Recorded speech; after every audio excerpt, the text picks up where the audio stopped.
Oh, darn it. I thought I had enough time to change up my hair a little bit, and I didn't. Well, here we are, back with Caroline putting her hair in a messy bun. Messy bun it is. I'm so excited to talk about this one, guys. I shouldn't be as excited, but I am. Okay, so here's the question. I have a post that's going viral. First, celebrate, because having a post going viral is like a roller coaster ride, so hang on for dear life. Okay, I have a post going viral, but no one is signing up for my list. What do? I want them to join, and I know that the post makes sense for my ideal subscribers too, but still no one's signing up. What's wrong? Okay, so what's the first thing that we should do when if we have a post that's going viral, let's say we have 1,000 people on that post per day, but one person has signed up. This seems like a red flag. So what are some things that we should do as far as making sure that if you have a post going viral, what do you do?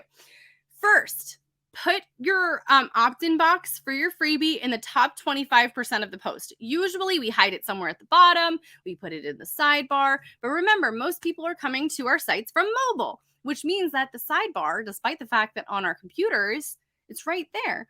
On our phones, it's all the way at the bottom of the page. So if you're if you're depending solely on people being able to see your opt-in box in your sidebar as a way to get people to sign up, it's not going to happen. It's just not going to happen. Same thing with if you put the opt-in box at the very bottom of the post because you don't want people, you don't want it to get in the way of people who are reading the blog post. That's a kind thought. However, you want to make sure that you put the actual opt-in box at the top part of the post. Why? Because most people do not make it to the bottom of our blog posts. Even our most diehard readers will skim. And if they don't need any more from like the very bottom of the post, like think about it. Usually it's like after the conclusion paragraph. People don't go and read comments on blogs anymore. That used to be a thing that was like really, really popular, but it's not anymore. And that's okay. But we need to remember that when we're talking about our opt-in boxes. People just aren't making it to the bottom of blog posts anymore. So what should we do? Put the opt-in box in the top 25%. So like we're talking above where like the meat of the post goes. So if we're talking about like the 10 ways that you can make dinners easier for your family or whatever it is, I don't know. Why is it always food that I come up with? But all that to say, if you're talking about like the 10 ways to make dinner easier for your family, okay? So you have your big intro paragraph and then you get to the points. Right before your intro ends and your points begin, there we go.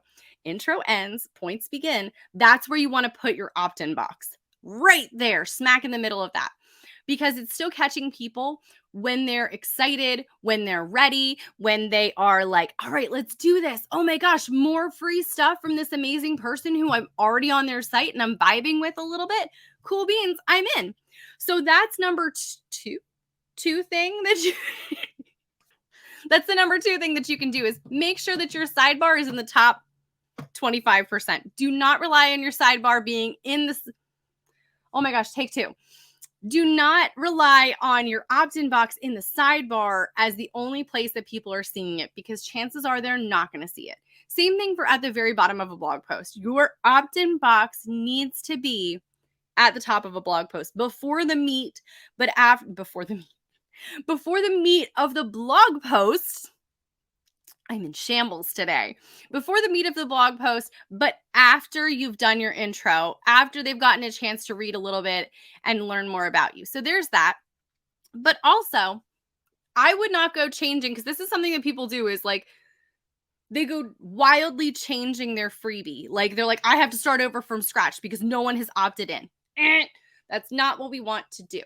Oftentimes, especially for our people, if we know that this is the freebie that they're going to need, if we know that this is an opt-in that's like going to change their lives and we're giving it to them for free, we have to make sure that they see it.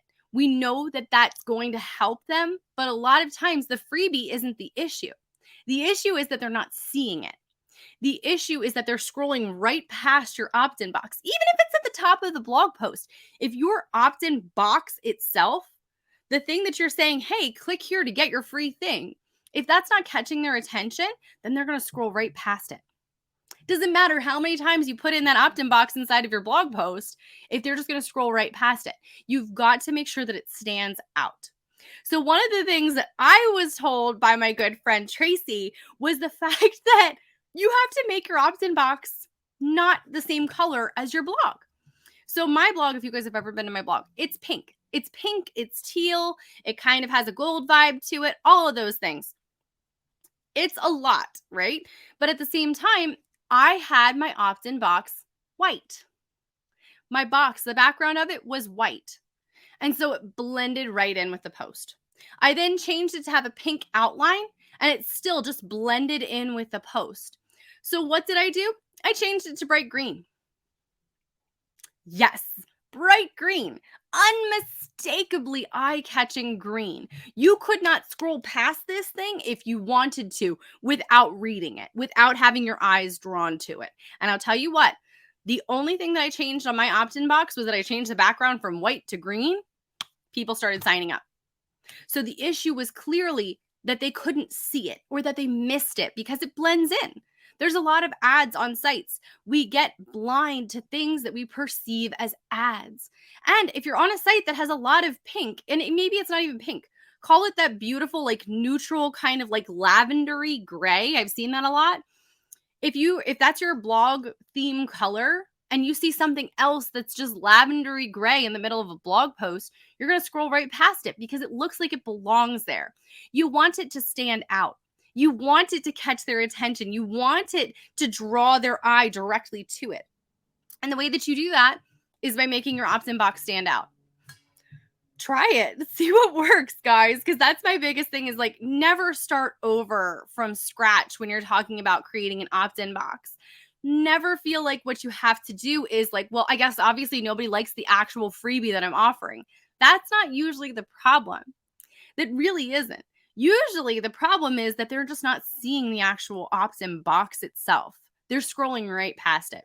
So if you have a post going viral, or if you just have a blog post that you're like, nobody signs up from this blog post, I know that the post relates directly to my audience, directly to this freebie, but no one's signing up. This seems like there's something wrong. Try changing up your opt-in box. That's my number one suggestion. Before you do anything else, change up your opt-in box. Change up the colors, make them stand out. Do the opposite of your brand colors so that it stands out. See if it works, because I bet that it will. So that's my big suggestion. And congrats on your viral post, because that's always exciting. And make sure if you do have a post that goes viral, throw in affiliate links into that bad boy. Throw in a bunch of different opt-in boxes, like just pepper those suckers throughout the post. Reach out to your ad company and tell them that you have a post going viral. And a lot of times, like if it's Mediavine or AdThrive, they'll work with you to optimize that post so that you can, make sure that you're making the most ad revenue from it as well, which is really awesome. So congrats. And I hope that helps as far as opt-in boxes go. And even if you don't have a post going viral and you're like, I just want more people to see my opt-in, like what's going on, change the background color. See if it works. I bet that you're going to be pleasantly surprised by it. I hope that helped y'all today. Because again, there's a lot that comes into blogging. There's a lot that goes into blogging in general, and it can all be done. And I have the utmost faith that you'll be able to do this. Absolutely. I believe that you could do this. So, all right, guys, I will see you guys next time. Bye.